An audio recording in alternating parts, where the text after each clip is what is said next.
छोटे से गांव में रहने वाला एक गरीब पति, पत्नी, रामू और सीता अपनी साधारण जिंदगी में भगवान शिव के प्रति अगाध श्रद्धा रखता था। रामू जंगल से लकड़ियां लाता और उनसे छोटे-मोटे फर्नीचर बनाकर बाजार में बेचता। उनकी कमाई इतनी कम थी कि बस 2 वक्त की रोटी ही जुट पाती थी। फिर भी उनके दिल में भगवान शिव के लिए अटूट भक्ति थी।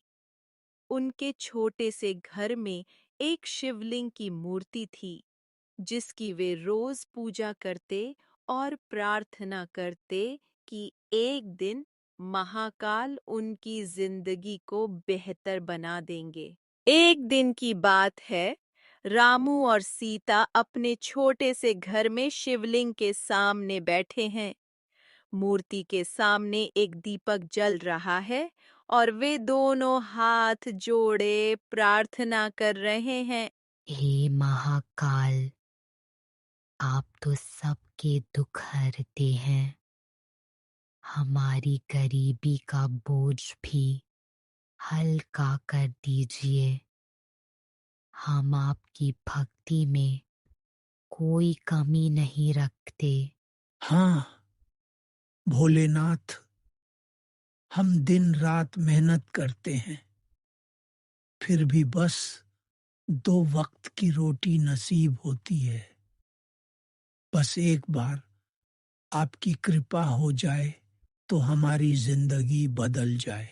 रामू, सावन का महीना आने वाला है। गांव वाले कह रहे हैं कि बाबा धाम की कांवड़ यात्रा में जो जल चढ़ाता है, उसकी हर मनोकामना पूरी होती है। हाँ सीता, मैं भी यही सोच रहा हूँ, लेकिन हमारे पास तो न नए कपड़े हैं, न कांवर खरीदने के पैसे। गांव वाले हमें अपने साथ ले ही नहीं जाएंगे। भोलेनाथ पर भरोसा रखो रामू, वे कुछ न कुछ रास्ता जरूर निकालेंगे। रामू गांव के कुछ लोगों से कांवड़ यात्रा में शामिल होने की बात करता है। गांव वाले उसका मजाक उड़ाते हैं। भैया, हम भी बाबा धाम जाना चाहते हैं। अगर आप हमें अपने साथ ले चले तो बहुत कृपा होगी। अरे रामू, तू और कांवर यात्रा? तेरे पास तो कांवर खरीदने के पैसे नहीं और न ही ढंग के कपड़े। भोलेनाथ को क्या पुराने फटे कपड़े पहनकर जल चढ़ाएगा? हाँ, और कांवर तो तू लकड़ी से बनाएगा क्या? जा, अपनी लकड़ियां बेच, वही तेरे काम की है। रामू उदास होकर सिर झुकाए चुपचाप वहां से चला जाता है। एक दिन की बात है, रामू उदास बैठा है। सीता उसे पानी का गिलास देती है और पास बैठ जाती है। क्या हुआ रामू? गांव वालों ने क्या कहा? वही पुरानी बात सीता, सबने मना कर दिया। कहते हैं हमारे पास न कपड़े हैं न कांवर, हम भोलेनाथ के दर्शन कैसे करेंगे? हे महाकाल, आप तो अंतर्यामी हैं। आप जानते हैं कि हमारे दिल में कितनी भक्ति है। हमें बाबा धाम ले चलिए प्रभु, हम आपके दर्शन के बिना अधूरे हैं। तभी अचानक बाहर से एक बूढ़े पंडित की आवाज आती है। अरे, ये घर में रोने की आवाज क्यों आ रही है? क्या हुआ बेटा? रामू और सीता चौंक कर दरवाजे की ओर देखते हैं। एक बूढ़ा पंडित, जिसके चेहरे पर तेज और शांति है, वहां खड़ा है। रामू हाथ जोड़कर, पंडित जी, आप कौन हैं और यहाँ कैसे आए? मैं एक साधारण साधु हूँ बेटा। भोलेनाथ के दर्शन करने बाबा धाम जा रहा हूँ। तुम दोनों इतने दुखी क्यों हो? पंडित जी, हम भगवान शिव के भक्त हैं, लेकिन हमारी गरीबी हमारा पीछा नहीं छोड़ती।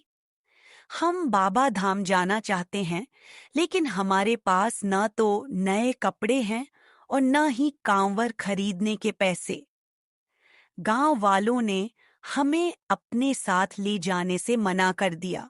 बेटा, भोलेनाथ को भक्ति चाहिए, न कि नए कपड़े या शानदार कांवर।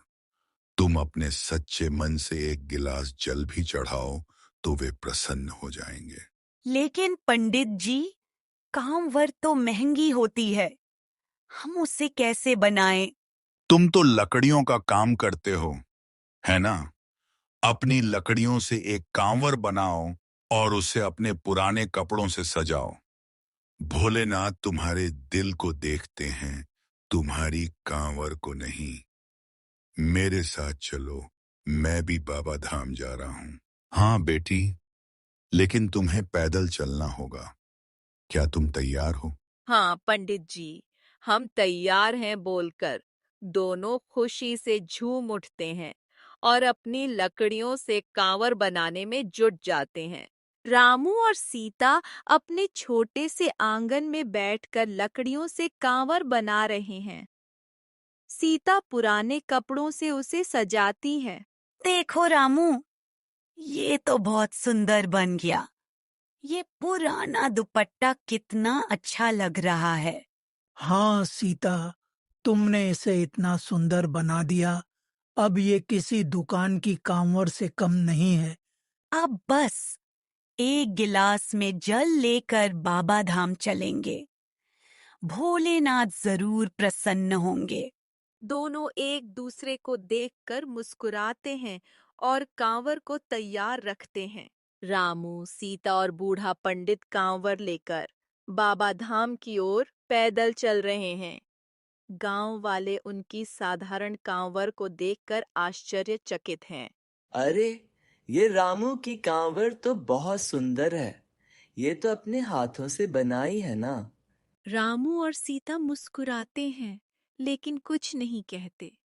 वे पंडित जी के साथ आगे बढ़ते हैं। बेटा, तुम्हारी भक्ति देखकर मुझे बहुत खुशी हो रही है।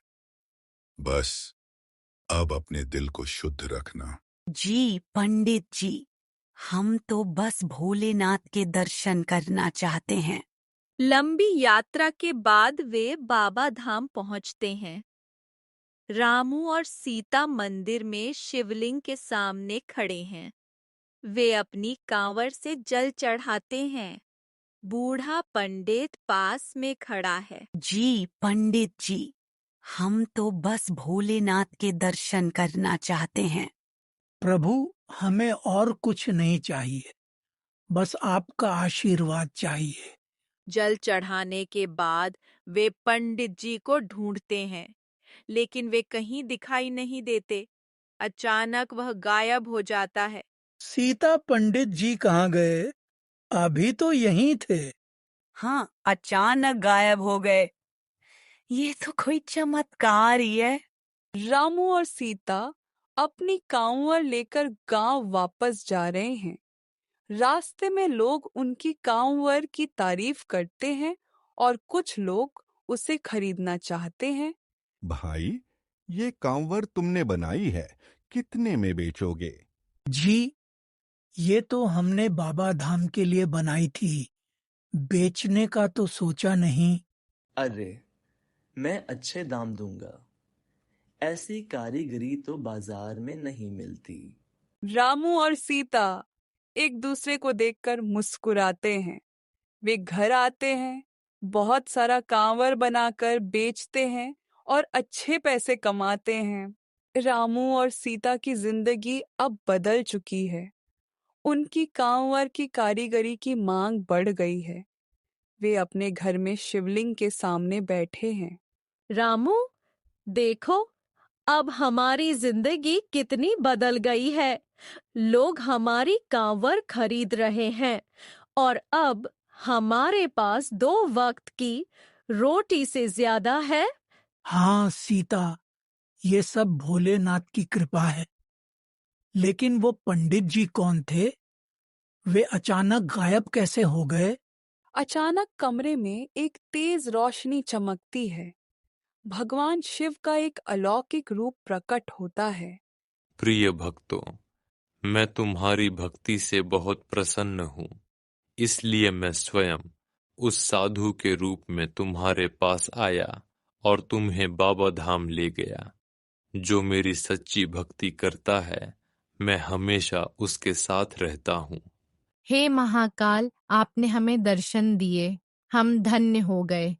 भगवान शिव का रूप धीरे धीरे गायब हो जाता है। रामू और सीता एक दूसरे को गले लगाते हैं। उनकी आंखों में आंसू और चेहरे पर मुस्कान है। आप लोगों को ये कहानी कैसी लगी जरूर बताइएगा और चैनल को भी सब्सक्राइब कर ले। कमेंट में हर हर महादेव जरूर लिखे।